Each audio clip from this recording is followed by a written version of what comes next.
Hey everybody, it's Marissa and Gloria. We are here at a summer fun place, and that's what our podcast is about this week, is summer fun places for yourself or with family. Summer fun. Like, I used to not genuinely enjoy summer fun. You know that? I think it was just not enjoyable to always, I don't know why I didn't enjoy it, but as I've gotten older, I've enjoyed it a lot more. I definitely, maybe it's the alcohol. Cheers to our coconut. Oh, interesting. Yeah, but as I've gotten older, I enjoy it more. Like, I did not enjoy the beach. I think maybe that's why. Because summer to me means the beach, a water source, and that kind of stuff. And I didn't enjoy it as much. It was sandy and gross. Now, I actually really look forward to it. I feel that I have to have some water in my life at least once a year. Like in the summer. Yeah. You know, like at least once. If I don't, I really feel like I missed out for that year. Isn't that weird? Oh, I'm the opposite. I've always loved summer. I live for summertime. I love being in the water, in the sun. It's like so therapeutic to me. How did you grow up in New Mexico with no water? At the pool. At the pool every day. Yeah, and at like water parks. But yeah, we didn't have the ocean, and I don't know that I ever even went to the ocean as a kid, but as an adult, I like love it, and I love hearing the waves, and absolutely, I love summertime. Me too.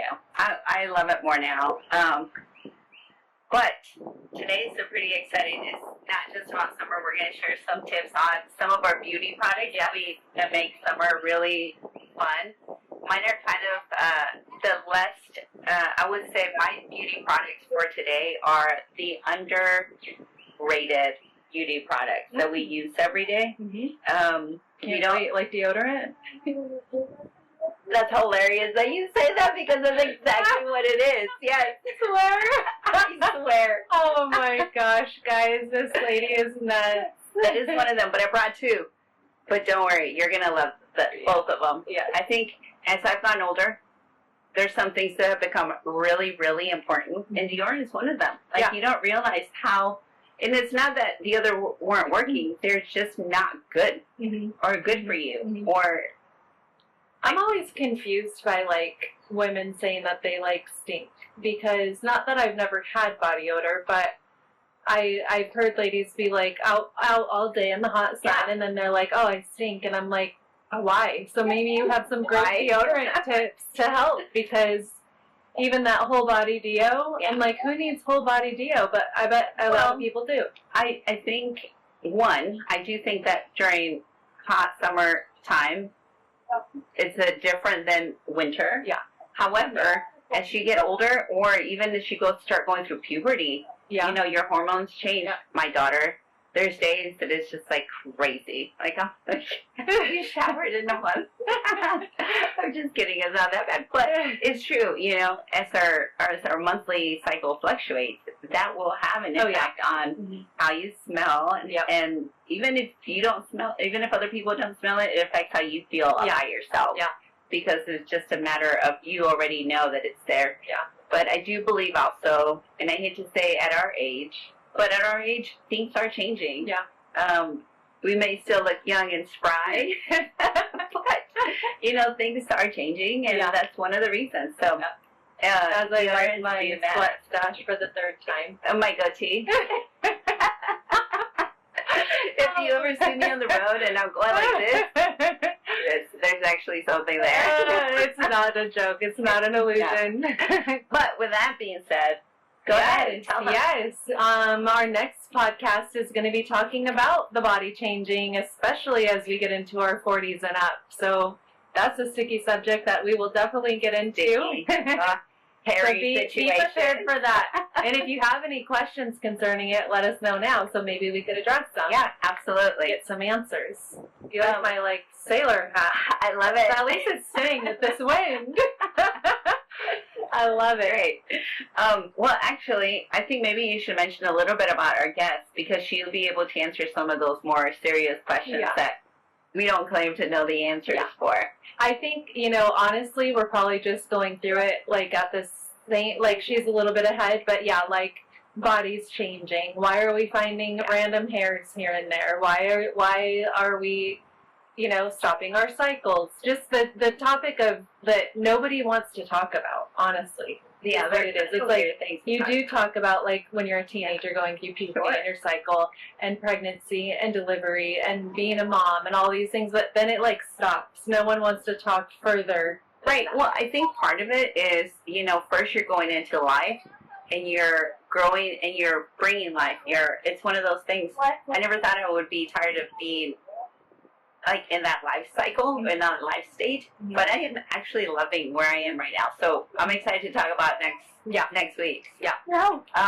But for today. Yeah, so you hated summer. When did you start liking it? And then share with us some of your favorite go-to places. You like the beach? Yeah, I love the beach. So I think that I started enjoying it with the ability to really do things that were fun for my girls. Mm-hmm. We grew up pretty humbly, and when I mean humbly, I mean like really poor. Mm-hmm. And there's nothing wrong with that, but it does limit our capabilities to do some of the more enjoyable things with our kids. Mm-hmm. And I think that as I was growing up, we didn't get to go to a lot of places. We grew up in Wyoming, or I grew up in Wyoming, and it was more of a cooler location. So we did Yellowstone. Those were the things that were inexpensive and fun to do. Yellowstone, we went scavenger hunts.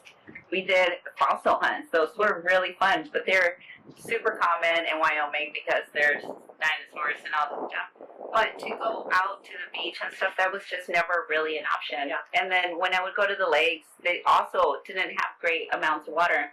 I remember going to the lake in New Mexico with my dad. It is just like mostly mud. And that is true. It is true. It is true. And so it wasn't enjoyable to me. As I got older and I, made some smarter decisions based on my job and what we could afford, I started enjoying it more. So as I got older, I think we were just able to afford a few more things. And then as like a child adult? No, or as like an adult. Okay. After I went through the divorce, there was a lot of time that I had to kind of actually learn to be myself. And that's one of the things that we're going to touch bases today. So I got to do some more of the things that I didn't get to do as a teenager because I got married pretty young. I got married when I was 17 and had my first daughter at 18. And that's responsibility. You don't get to do like all the fun things that 18 to 21-year-olds are doing. Right. And so it wasn't until... Is that why you're so wild now? I'm so wild. I mean, look at my wild cover up. Coconut margarita. Coconut zipping. Okay, sorry. So yes, but I did, and I got to enjoy some of the new things. But being able to financially have a better grasp on life opened up, of course, a lot of different aspects that I didn't even know were available.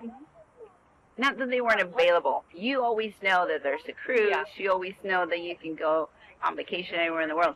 But because it wasn't feasible, it was not even in my radar, right? Right. So, and I think that that's pretty much the same for a lot of people. Oh, yeah. I think even for myself as a kid, like, I literally just knew of apartment pools. I didn't know anything other than that because we didn't ever get to go on vacation. You know what I mean? So right. I myself, it wasn't until I was a young adult that I started to travel and appreciate. Like, you don't know what you don't know, and you don't even... Right. What's funny is, like, if you don't know, you don't even care. Because you don't care. It's not as part of... You're not missing out. Yeah. You don't feel like you're missing out because... Exactly. You don't know? Yeah. I never was like, oh, man, I wish I was here or there because I had no idea. But it's probably a little bit different now with, like, social media, the internet. Like, back in the 60s when you were a kid. No. 60s. We had no TV. Everything was literally in black and white. Oh, man, I'm sorry. I couldn't help it. It's not our age, it's my age. I'm sorry. That's what my son earlier said something, and I was like, well, for 34 years, I've been doing it like this, and he was like, I'm like, yeah, when you get to be 34, and he's like, okay. Whatever, lady. Sure, Mom, yeah. Whatever you want to believe. Exactly. That's hilarious. So, what are you doing this summer? We are stay cool. to stay cool. So we do have a pool at our community, and it's great. But unfortunately, it's like that idea of getting out and going to the pool is not realistic for us. Like we think we are, but we rarely do. We've been to the pool once since we moved into the community, and we moved in April. So wow, just because you're so busy. Yeah. And the kids are, so we, our two kids kind of go back and forth between homes. So when one is there, the other one is not. When they're both there, they each want to do their own thing. But for this summer, we are doing a family vacation. We're taking a cruise, which is something that is completely new to us. This will be only my second one ever. And I'm really looking forward to it because it's, while I don't do pools on the cruises, the last one we went, we were like, no. I do love the beaches. Yeah. They excite me. For sure. What about you? What are you guys doing? Yeah, we already went on our summer vacation, and that's all that I have planned. But we went to Jamaica, which was amazing. If you are wanting to visit another country, I would highly recommend going there. We stayed at a resort called the Grand Palladium, which was the biggest resort I've ever been to. And the service of every person we came in contact with in Jamaica, from the shuttle drive from the airport to the resort, to our gardener, to the cleaning ladies, to every single person, were the most kindest people I've ever met in my life. Like, their service was up here, and that's something I'll remember forever. Absolutely. But it was a great vacation with family and my kids, and I did see pictures of. Did it look like it was a good time? Because I was really trying to be an influencer. Did I nail it? You did nail it. Nailed it. And then if we do anything else, we might go to Padre, and I know that's one of your favorite. It is. Local destinations to go to. I was going to say that, yeah. So South Padre is I think it's one of your favorite local ones. I think to have a beach of that kind of quality, I would say probably 5 hours from here. Yeah. Is totally a worthwhile drive. If you guys haven't been there and you're just moving here or you're looking to visit, it's a great place.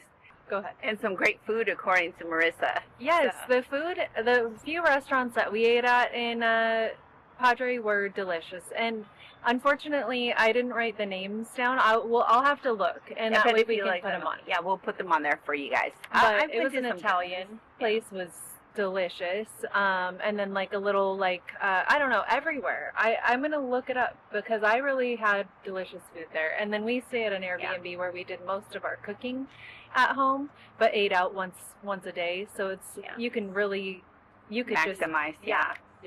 You could eat at your condo the whole time if you want to. So yeah, we did that once, and I don't think we did much cooking. I think breakfast was as much as we cooked. But even breakfast for a family of 5, you're looking at 100 or more. Yeah. So yeah, it's definitely worth maximizing. We need to talk about that one time, the grocery bills, because I pretend they don't exist, and I use my husband's credit card. You're like, I don't want, let me just stick the card in. I don't want to look at the total. Now, another place I love that is really hyper-local is Lady Bird Lake. Yeah. So Lady Bird, I love paddleboarding. Even if I don't get in the water, I stay cool, or I'll jump in and jump out. Yep. I'm not a big fan, of hanging out in the water. Yeah. Frogs, yeah. I said Crocs, yeah, exactly. There are some crocodiles. There are in Texas. There really are. Alligators. It's alligators. Alligators. Because crocodiles, I think, are saltwater. They can be either. They can be either. Actually, in South Padre, they said that there's some in some part of an island, but they won't say where because people will go look for them. Oh. But don't worry about it. They don't come out during the day. Literally, there's video of them coming out at night, and it's in isolated areas. They just don't want people to know. And it could be a lie. There's so much AI, but who knows? And truly, when you go to the beach or a lake, that's their territory. Yeah. We're going into their waters, and it's a risk. That's just if you get eaten, you get eaten. Yep, it's worth it. Yeah. No, but I love Lady Bird. I know the Blue Hole is really, really pretty. But I think for that, I've never actually gone because I don't, or the Hamilton pool. I don't want to wait in line. I don't want to wait. And then actually, I have been there, and it's so crowded. Oh. Like, you have this tiny spot to be in. That's not for me. I hate lines. My kids have all adopted my I hate lines theory. I agree. If it's too long of a line, and it's probably too crowded and not enjoyable anyway. Yeah. Especially when it's super hot. Yeah. What about, I've been to Wimberley. Have you ever gone to Wimberley? Yeah. Oh, I love it. And they have a blue hole there, too. And you do have to kind of have a reservation, but all of those open, national parks, I guess, what would we call it? That? They are. Park? There are state parks. Yeah, state parks. Are so much fun to go to, and you can do them now with Airbnb. You can travel for a lot less expensive than getting a hotel, because you can go with another family, split costs, split groceries. That's true. So everything doesn't have to always be so expensive. That's true. And sometimes just the drive is what is really, like that, the drive is usually one of my favorite parts of almost any trip. Yep. My girls, we couldn't really afford as much, but our road trips were oftentimes the most fun part of the trip. You know, we got to bond, we got to talk about whatever was happening. You can't go anywhere, but it still gives you, you're not looking eye to eye with kids. And it's actually a really great parenting tip that I've read about a lot. You can have some really meaningful conversations with your kids in the car because you're not actually making eye contact, and it allows them to open up, but also they can't leave. You know, they can't just leave. So it does open up. I've had multiple people, and I've read multiple things that say, awesome. I love road trips have for those. the same reason. So maybe like alternate your kids, you know, having one in the front. Because that would help you kind of have that one-on-one time with them. I love that. Yeah. It's a great tip. Yeah. We are going to talk about some of the kids stuff. I think talking about our kids is so super important, and to be intentional, that I think that should be something that we touch on a regular basis. And I know we talked about that before. So we'll be bringing you guys some awesome parenting things that we've learned over the years. I would say I wasn't the best mom, even though I thought I was the best mom when I was super young, but I've learned so much as I've gotten older. Yeah. I think for you, you've had to, like, I don't want to call it a do-over, but it's like you had your older girls and then you waited, and I'm sure you had grown so much more into a different person.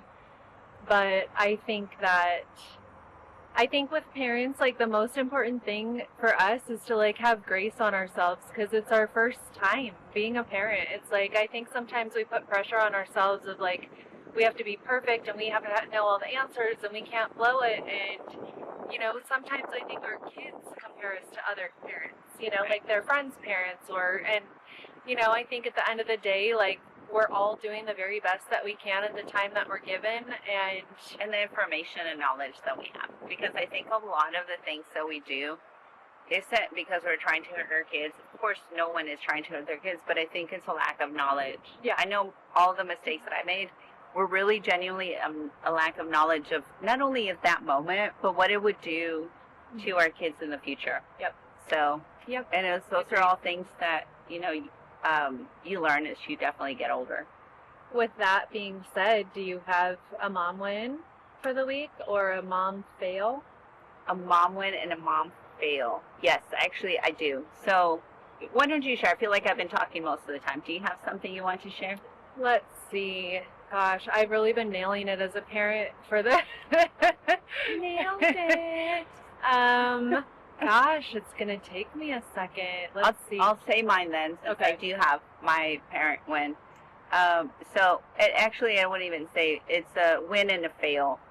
One of the biggest things, though, that going back to the parenting aspect, that I've learned in the last few years, and this is something that's really important to my husband and I, is that we are trying to build connections with our kids, not just tell them what to do, or it's not having that control, but a connection with them. So having an open communication for them to feel comfortable enough with us to tell us when something is right and when something is wrong. Yeah. And so mom win and a mom fail all wrapped up into one was my daughter. So I went to set up Airbnb. I think it was the last minute. I had to go pick up I picked up stuff from my Airbnb because we were kind of still in the transition up until yesterday for moving from what used to be my house to our new house. And I left her there for an extra 20 minutes. It wasn't a long time, and she called me, and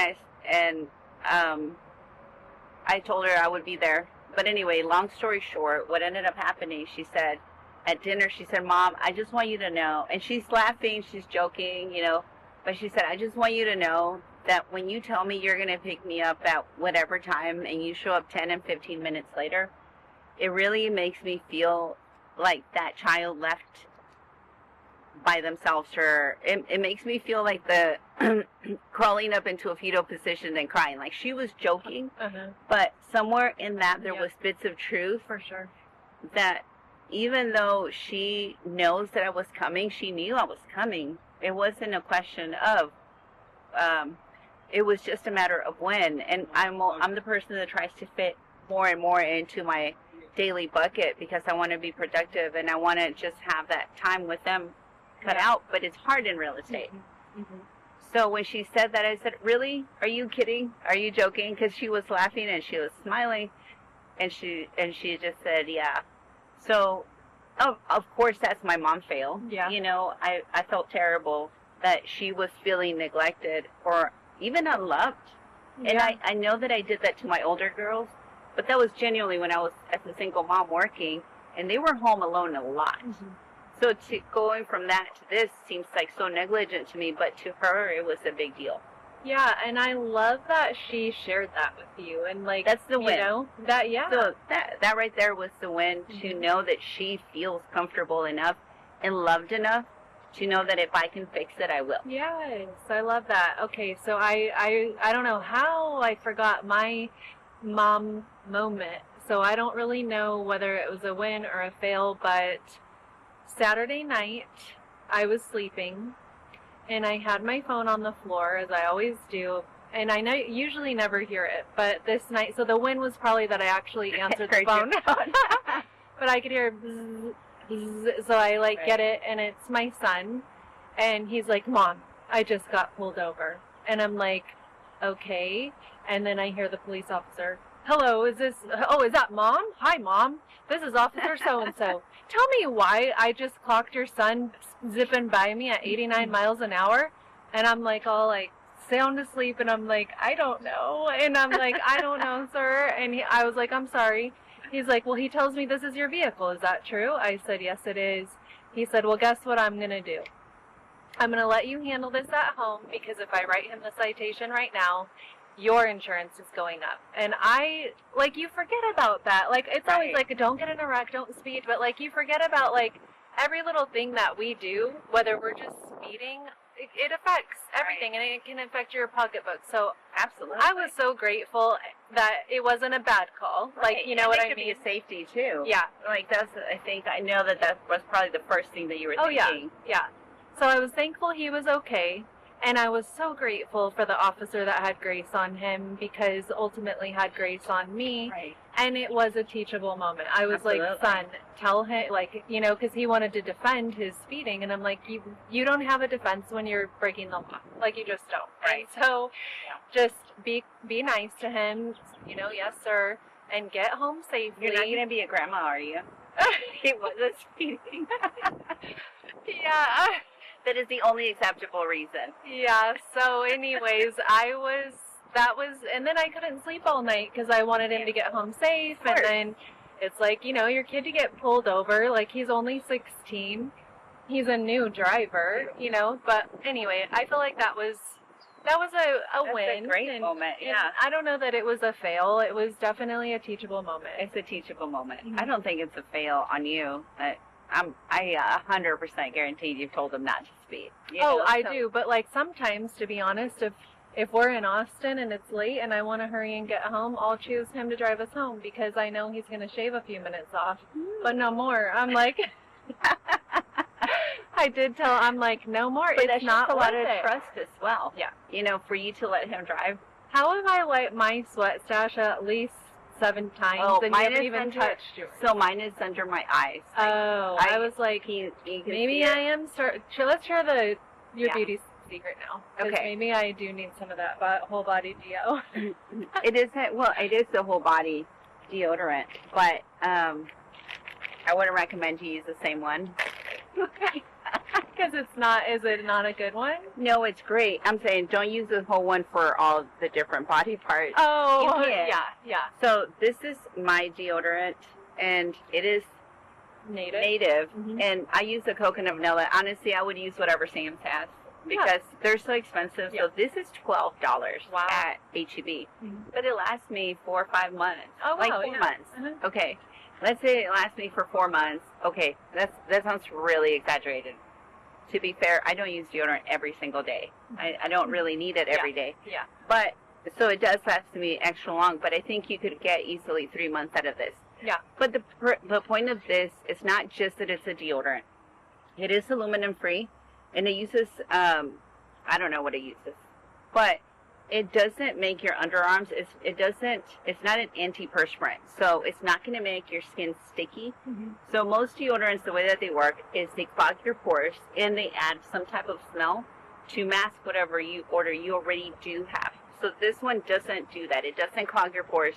So when you apply it, it's a super soft feel, and your skin will feel like you apply lotion, as opposed to a deodorant that has the antiperspirant. And you could feel it feels sticky. How interesting. Yeah. I mean, I've been using Secret since I was a teen, and I don't ever feel it. See? Wow. Super soft. And it smells really good. Wow. Well, that's nice. We got cut off because we're at the pool, and it is pretty hot, so our camera shut down. It was that I'm done for the day. We're out of here. But essentially, great deodorant. If you can find it at Sam's or Costco's, definitely worth the purchase. It's not that much cheaper because it is such a good brand. I love it, and I don't know that I'll ever go back to anything else. That's awesome. So to finish that off, you know how deodorant, like, it does get sticky and you get those black marks, or it's harder to clean. This does not do that. Oh, it does like, are you not do talking that. black marks like under your top, like when it seeps through? No, just like, I think for some people it leaves, it's your darker skin, it leaves marks, or just it's harder to clean with the stickiness of the deodorant. This one doesn't do that. Nice. But so my second one, and this one's really important. You can't ever see whether I use it or not, but I use it every day, twice a day. Well, usually once, at least once at night to remove all my makeup. But so this is called the Project E, and it is a face scrubber, but this is actually a body scrubber. It comes with both the face and body, and I love it. It is by far the best one. I've gone through a handful of them because most of the time, if you use it for your body, it actually just stops working. But if they're rechargeable, which I don't buy anything that is not rechargeable because I'm not going to be buying batteries. Yeah. So I always look for the ones that are rechargeable.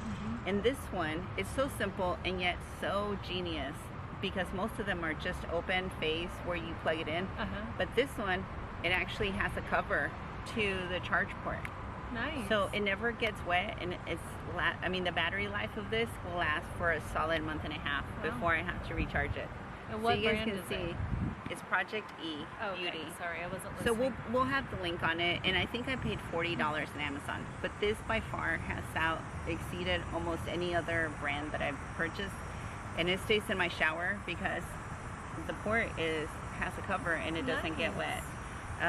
But it's also really not just great for your face, and if I don't use this for a couple of days, I start noticing the heat bumps on my face, but also behind my arms. So I love it. Best thing, best $40 you can spend, and realistically, the better your skin looks, the younger you look. The younger you look, and the less makeup you have to use, and especially in the summer too. For sure. So important. Yeah, for sure. I was all about looking younger, and so. Oh, well, yeah, it exfoliates your skin, so it actually makes a huge difference on your skin, and the more that it exfoliates, the more your skin is rejuvenating. Yep. Yeah. I love it. So, well, my couple beauty tips for being in the sun is sunscreen is huge, and I know there's so much debate against sunscreen. It's bad for you, it's this, it's that. I just don't really want a sunburn. either, and it does help with the sunburn. So this Neutrogena is amazing, and I use it when I come out in the sun. This is 70 proof, and then I have a tinted sunscreen on my face, which is really nice. Great. Yeah, Very and it natural. actually has got like a ton of zinc in it. So when you first put it on, you think it's going to be like a white illusion, but it doesn't. And then if you put any other makeup over it, it goes on very smoothly. And then I am huge with hats and sunglasses. If I'm in the sun, I have to have my eyes covered, and I want my face covered. I feel like when I was younger, I loved hanging out in the pool all day long without sunscreen, without hat, shades. Now I have to have my face covered and my eyes covered. Well, I think that we mentioned we both went to cosmetology school, which is pretty funny, and then we both ended up at real estate school. Natural trajectory, I guess.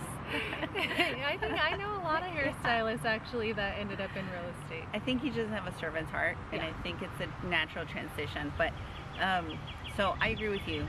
That was probably the few things that were the key takeaways for me from cosmetology school was most of your wrinkles don't actually come from the sun. They don't come from exposure. They come from, when you wrinkle your face? Smiling? No, from scrunching your eyes. Oh. You know, and so I wear sunglasses everywhere that I go. Sun hat, yes, as well. And it's funny because when you told me you were going to bring your big hat, I think we're still in different life stages. So when you said that, I said, okay, well, I'll bring my hat, but you can sit down and relax and probably not be too worried that your kids are going to, take a dive off of the short end of the pool, where my kids are still pretty young. My girls are older, but our younger ones, Ben still loves doing cannonballs and, diving in. So we have to have a short brim so that I can see at all times what is actually happening. I'm like this. Well, we went to Good night. Yeah, exactly. Kids is no. Now, when I went to for my daughter's 25th birthday, Diana, my oldest one, we had a girls' trip, and it was kind of the 25th birthday kind of vacation that we do. And biggest hats. Didn't have to worry about my 25-year-old. But right now, whenever family days, I have to be able to see in front of me at all times. Well, I love visors. Are my favorite, honestly, because your scalp can breathe. But I'll wear big hats, shorter ball hats, and visors. As long as my face isn't just having the sun pressing on it. Exactly. And then even if I'm just going outside for 2 seconds, my eyes get so sensitive to the sun. Because you're so used to covering up. I do have a visor here. Literally, I brought it, but I feel like my head gets hotter. Well, but sometimes a hat, I feel like your head's just sweating under there. That's true. So, anyways, thank you for joining us for our podcast, and I can't wait for our next week's topic and guest. But what are we talking about this week? We didn't even tell them what we were talking about. Oh, our topic this week so exciting. Is dating, all sorts of dating and dating as moms. Yeah, absolutely. Dating as moms is so important. I think we still deserve a life. So we'll see you guys at our topic. Bye, guys. Bye. Okay, now right at the topic. Yep, go ahead. All right, guys, so welcome back. And we are at probably one of our juiciest topics. I know we thought gossiping was juicy, but no. Dating is probably one of the really important aspects of being an adult woman, or whatever. I guess if you're a guy, you also want to date. Yeah, we're moms, so we're talking about moms dating. And it's one of those balancing types of acts that we have to have, and we have to make sure that we are making the right decisions for not just for ourselves, but for our kids. And that takes, I think, the first thing I'll say in my book is intentionality. Yeah. But I think we're going to let Marisa start talking today because I am now a married woman. No, I'm just kidding. We haven't been married that long, so we've been I'm like, hang on a minute. She has a lot more tips. You were single, I think, longer than me, but I also I don't have a lot of knowledge on dating because I've never really dated, to be honest with you. I've always been in a relationship, and now I wouldn't say that I'm dating. True. So I don't have, sorry fellas and ladies and everyone listening, I don't have a lot of knowledge on it, but I hear about it. Yeah. So I will say this, and I don't talk about it often, but I was actually married twice before, this past March. My husband is an incredible man, but I had to learn what it took to get someone like him. It had to be intentional. So I went through 2 divorces. The second one was not my choice. I thought that was essentially who I would spend the rest of my life with, and he had other plans. It's one of those answered prayers. Like, even a no was an answered prayer. Yeah, and yes. I couldn't imagine my life being any different than it is right now, or any better than it is right now. But I learned a lot. So the first time, I was very young. I was married at 17. And I had my first daughter at 18. So we didn't even date each other. We dated for a year, but after that, it was over. We were parents, and he was military, and we spent a lot of time apart, and we grew completely apart in different directions. So we didn't date much and didn't date each other. Not to mention that I don't know that my mom would have had much information on or taught me what was the right way of dating, because they came from a very old world country, old world culture that didn't share our American standards. So she didn't know anything about it. It was going in blind, but going from an aspect of not being a child as I got married. I was still literally a child, and growing up on my own and growing up with my girls. The first time I dated, it was just kind of completely new and random. I was trying to avoid all the mistakes that I had made with my ex-husband, and I overcorrected without looking at what was right and wrong. Now, essentially, my point to all of that is just to say, the second time around, I was a lot more intentional.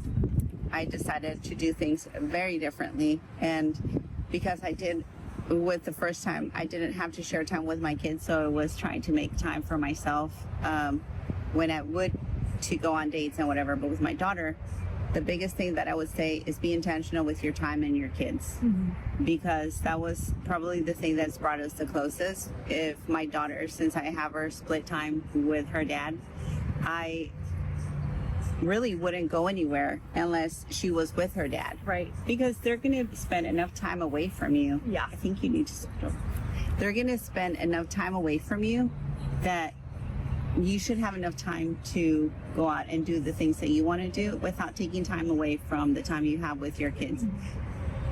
Unless you can probably speak on this more now as well too. For me, I don't like being away from my kids, especially during the school year, because during summer break, it's like when I'm off during the week, I can have all day with them. But when it's during the school, my evenings with them are like very important to me, right? Because mine are older and I feel like time is running out and they're going to leave the house. And so I want to I don't like taking time away from them. So when I do go out to dinner or do something with a friend, I'm really honestly like anxiously waiting to get home back to my kids. And I will say that to be very true. I think we've gone out to dinner many times and you leave before 9 o'clock, which is great, especially at the age that your kids are at. I think that really makes a difference. It is. Even with my husband and I now, we're married, but because our kids do go back and forth, if our kids are at home, I don't think ever, maybe, I'm sure we've done it once or twice, but in the last 3.5 years, if our kids are home, we're home. Yeah. We have plenty of time in between that we make time for each other.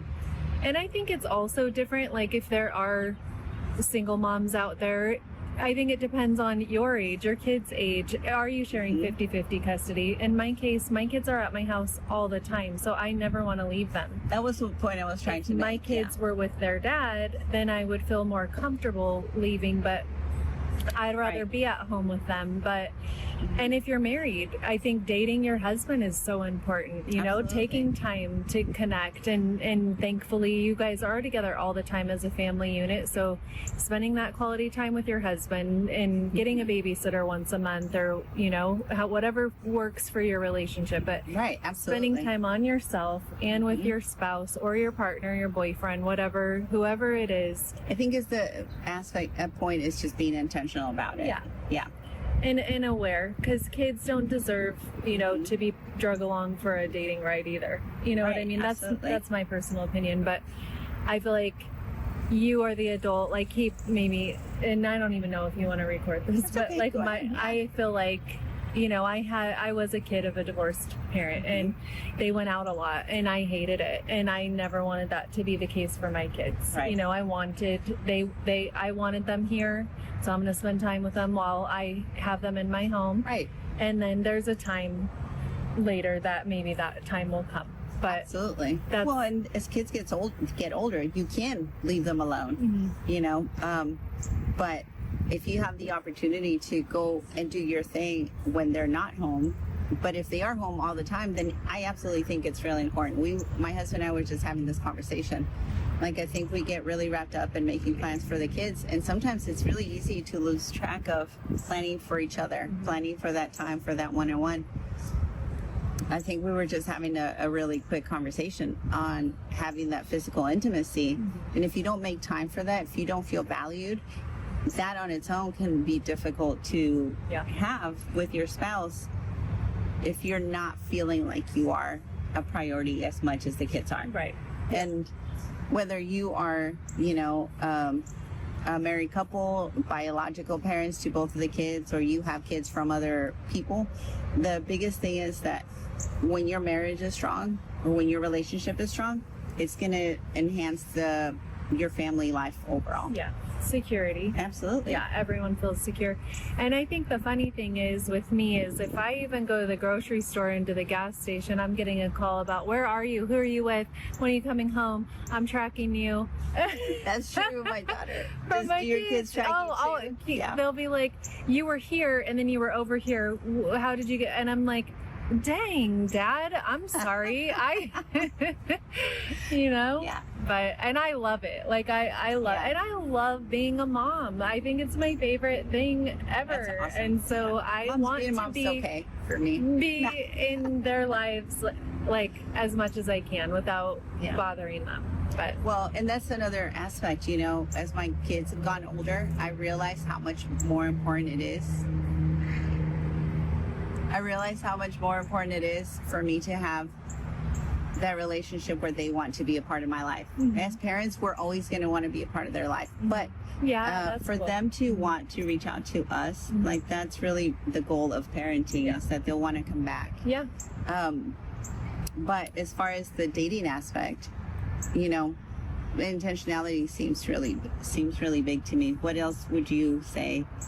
As far as, I think you said not having them along for the ride. What else? I think that, and I think everyone is so individual that it's like hard to, I can only give like my personal opinion because I'm not a opinion, guys. We're not I'm not a dating doctor, but I'm not a dating doctor all this time. I think, prioritizing yourself, of course, because, like, yes, you are a human, you deserve to have a relationship, but your kids still should be number one, because they didn't ask for a divorce and they didn't ask to have parents dating and stuff like that. So, like, being intentional exactly about who you're spending time with, and you know, prioritizing probably for me, being a mom is my priority right now, and it will remain that way until my last one graduates. And I mean, I'll always be that for them. But and even not in a dating relationship, you should have, you know, relationships that you can spend time with. It could be whether it's friends or family. You should be prioritizing some time for yourself. That on its own is like therapy. If you can't afford therapy, get a friend. I agree, and I feel like I have a hard time doing that, you know, too. Because it's like I feel like as moms, we always suffer from some kind of mom guilt, and you know, if I'm taking this time away from them to go have dinner with you or whatever, but it is so important. And like for me, lately, I'm like, I really need like a girls' trip or I feel like I need to like get full of like girl time, and that it's easier for me to unwind if I go away for like 2 days, because then I'm not worried. I know that they're safe, I know that they're okay, Right. but when they're home alone, I'm like, have they eaten, have they done this, is the door locked, is it, you know? You're still in that responsibility mode. So I think it's great. what would your tips for, because you know, I feel like I don't have a whole lot of tips, and since you've dated a ton, I mean like a lot. I think the biggest thing is know what you want and don't settle for it. I was just having a conversation with a friend of mine, and I just said, you know, if you're dating this person and you already know they're not exactly what you expected to have in your life, and nobody's perfect, but really truly have your non-negotiables. And I think that was the difference with my husband and I this time. I knew exactly what I wanted in a man. And he had to be a godly man. He had to be. So it's funny that I say this. We did meet on a dating site. It's like old school now. It's not even exactly. Godly men on Tinder. If you're finding men on Tinder, they're probably not super godly. But, you know, actually we met on eHarmony because my neighbor who actually married, you know, they were a couple and they met on eHarmony. So they kept telling me that I should do it. So I did. And that's how we met. But even though a dating website can lie to you and they can put whatever they want, the truth is that you'll be able to see that pretty quickly. Yeah. But even if you put that information out there, what you're looking for, the qualities, well, okay, let's back up. First of all, whatever you want in a partner or in a spouse, you have to be able to offer that. So from point zero, you need to be working on yourself. Like I did so much work on myself. I feel like the last 7-8 years has been a refinement. Like God's just refined my life, my thinking, my every aspect, from my spirituality to my physical being to everything. We have so many birds. You need to come see our baby birds. We're upside down again. Is that fine? Because it's recording correctly? Or okay. So essentially what I was saying, know exactly what you want, but also be able and ready to offer those qualities that you want in your partner. You know, going through this process with different people, and I hear, I want a hardworking, responsible, godly man, but you don't have a job, you know, you haven't gone to church or whatever the thing is in your life. And there's nothing wrong with any of those things. But somebody that has all the qualities that you're looking for is going to be looking for probably the same things. For sure. Absolutely. So I think that was the biggest thing. And the reason why I do think dating apps work, because again, anybody can lie, but at least if they see that this is what you want and this is who you are, automatically you're too much work and it's not even worth dealing with. And people really do put out there what's in their head. Guys are pretty simple. So look for what you truly feel that if, you know, God is leading you to, or what you want, and don't settle just because people are talking to you. People are going to talk to you anywhere. Yeah. Right. I think that was probably my biggest tip. You? Anything else? I think what you said is great. And I think that when you do have a relationship, that it's a partnership of like equally pouring into each other. Like you can't, just like you said, have all these expectations in this checklist while you're not maintaining your own stuff and filling your own stuff. Like it's important to have a partnership and to pour into each other equally. Sometimes someone's left empty for this time, but then it's filled up, and vice versa. Like it can't be a one-way street. And I think that we are so used to seeing, oh, well, it's 50-50, but it's never truly 50-50. It shouldn't be 50-50. If I have to wait for you to give me 50% before I give you something, we're going to be spreading water for a long time. Right? So I think we should always be giving 100%. And being there for each other and outdoing each other, it's never going to go wrong. Yes. No one's I ever agree. going to be upset about that. Yep. But, and there are going to be times, and I think we talked about it at our last podcast, there's going to be times you don't have the bandwidth to give back the same amount, but that's where you pick up each other. Yeah. And just look for somebody that you guys have the same values. That's a big one. Look for somebody with the same values. Like equally yoked is such a real thing that I didn't really realize. Mm-hmm. If you are a conservative and you marry a liberal person, nothing wrong with it, except you're going to be at odds on the very basic things of, you know, the things that people just naturally tend to gravitate to. Yeah. You know, if you are a conservative, you're going to lean towards conservative aspects of life, where somebody that isn't as conservative is going to go the opposite direction. If you're super educated and you like to have intellectual conversations, you probably need somebody at that same level. Right. You know, like my friend who's a doctor, she finds it really difficult to have conversations with some people because she wants to have these conversations that a lot of people are not. Yeah. Don't want to. Right. Not that they can't. Yeah. They just don't really want to talk about it. Well, I think that was great tips. Hey, And don't tell my husband. and that's our topic for the week. That And might be a little long. it but was very long. Yeah, that's what. All- Let's. all really great though, just so Yeah. you know. Yes. So, anyways, next go to week we'll pool. see you. Yeah, let's Yeah. go cool off. 'Cause Right. my hair is sticking to my back. I Yeah. probably stink now. Mine is super. I got deodorant. All right. All right. Bye, guys. Bye, guys. Yeah, it is really fun.